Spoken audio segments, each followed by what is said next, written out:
Hey everyone, आप लोगों का CSIR नेट दिसंबर का एग्ज़ाम हो चुका है। रिज़ल्ट हम एक्सपेक्ट कर रहे हैं जैन एंड से फेब फर्स्ट वीक के आसपास आ जाना चाहिए।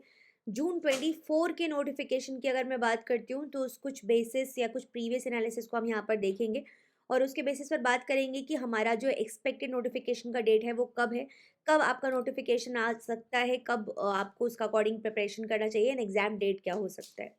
तो कुछ चीज़ों के बारे में यहाँ पर बात कर लेते हैं। अगर मैं एग्ज़ाम साइकिल को देखूँ तो जून का जो साइकिल था आपका, जून 23 का जो एग्ज़ामिनेशन था, 6 से 8 जून के बीच में आपके एग्ज़ामिनेशन की डेट्स थी और नोटिफ़िकेशन आया था 10 मार्च से 10 अप्रैल के बीच में। मतलब आपको ये लगभग यहाँ पर अगर हम देखेंगे तो मई, जून मतलब कि लगभग आपको यहाँ पे अच्छा खासा समय, मतलब लगभग 2 महीने का समय आपको अच्छा खासा यहाँ पर मिल रहा था, बल्कि ज़्यादा ही टाइम, बिकॉज़ 10 मार्च में आ गया था, ठीक है? तो मार्च से लेके अगर मैं काउंट करूँ तो मार्च से अप्रैल, अप्रैल से मई, मई से जून, लगभग 3 मंथ्स का ड्यूरेशन आपको मिल रहा था नोटिफ़िकेशन और आपके एग्ज़ाम डेट के बीच में। अगर हम दिसंबर 23 के बारे में बात करते हैं तो यहाँ पे लगभग 3 मंथ्स का समय मिला है। दिसंबर के बारे में बात कर लेते हैं तो 26 28 दिसंबर में आपके एग्जामिनेशंस थे अलग-अलग स्ट्रीम्स के, और 1 नवंबर से 4 दिसंबर के बीच में आपका एज़ एन जो नोटिफ़िकेशन या एप्लीकेशन का जो पीरियड था, वो आपका 1 से 4 दिसंबर था, ठीक है? तो नोटिफ़िकेशन की रिलीज़ डेट बेसिकली ये होगी और आपका इतना पूरा ये पीरियड जो टाइमलाइन है ये एप्लीकेशन फिल करने का होगा।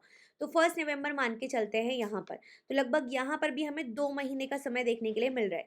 एंड अगर मैं प्रीवियस और एनालिसिस आपको दिखाती या मैं अब जो मैंने किया है, देखा है, उसके बेसिस पर मैं आपको बता सकती हूँ कि दिसंबर का जो ये सेशन है इसमें थोड़ा-सा कम समय कंपैरेटिवली मिल रहा होता है नोटिफ़िकेशन की डेट या एग्ज़ाम डेट, और नोटिफ़िकेशन डेट और एग्ज़ाम डेट के बीच में।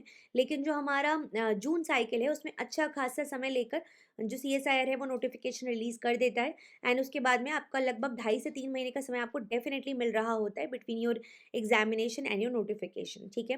तो अगर इस बेसिस पर हम बात करेंगे कि आपका जो जून का एग्ज़ामिनेशन है, उसका नोटिफ़िकेशन कब रिलीज़ हो जाना चाहिए, तो हम एक्सपेक्ट कर सकते हैं कि मार्च सेकंड वीक, मार्च मिड में, मार्च मिड में कहीं, या सेकंड वीक बोल सकते हो, मतलब एक ही बात हो गई लगभग, ठीक है? मार्च मिड से लेके आपका अप्रैल मिड के बीच में कहीं, अप्रैल मिड 24 के बीच में कहीं आपका नोटिफ़िकेशन जो है वो आ जाना चाहिए।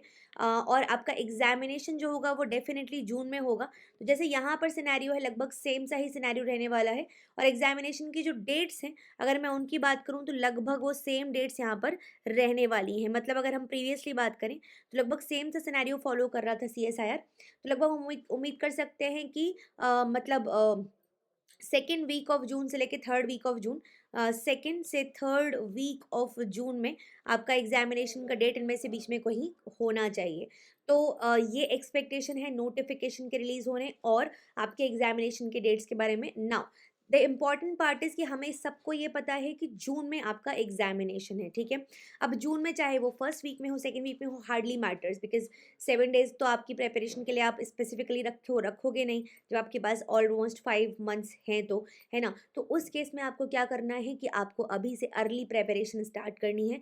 अर्ली भी नहीं बोलूँगी मैं, टाइमली बेसिस पर बोलूँगी, बिकॉज़ सिंपल बात है, जिनको अच्छे मार्क्स लेकर आने होते हैं, जिनको एग्ज़ाम क्लियर करना होता है, वो टाइमली मैनर में प्रिपरेशन को स्टार्ट करते हैं। वो लास्ट मिनट का वेट नहीं करते। आपने अपनी आंसर की चेक कर ली है, भई आंसर की आपको आपका एकदम क्लियर जो भी रिस्पॉन्स है वो बता चुकी हैं ऑलरेडी। ऐसा नहीं है कि अब आप सोच के बैठे हो कि शायद कुछ चमत्कार हो जाए, हो सकता है हो जाए, but that in that case भी मान लो अगर एलएस में हो रहा है या जेआरएफ में बहुत बहुत पीछे रैंक भी आ रही है, शायद आप चाहते हो कि अच्छी रैंक इंप्रूव करना या फिर एलएस से जेआरएफ की तरफ अपग्रेड करना, या फिर कुछ भी नहीं निकला है तो ऑफ कोर्स एग्जामिनेशन को निकालना। तो इन सारे सिनेरियोज में आपको प्रायर प्रायर बेसिस पर प्रिपरेशन स्टार्ट करनी होगी, ठीक है? यहाँ पर आपको बहुत सारे पढ़ाई से रिलेटेड वीडियोस अब डेली बेसिस पर ऑलमोस्ट मिलने वाले हैं, जहाँ पर हर एक इंपॉर्टेंट और टॉपिक को मैं आपके साथ में बहुत ही शॉर्ट फॉर्म में, क्रिस्प फॉर्म में शेयर करने की कोशिश करूँगी एंड उसका पीडीएफ भी आपको टेलीग्राम ग्रुप पर मिला करेगा।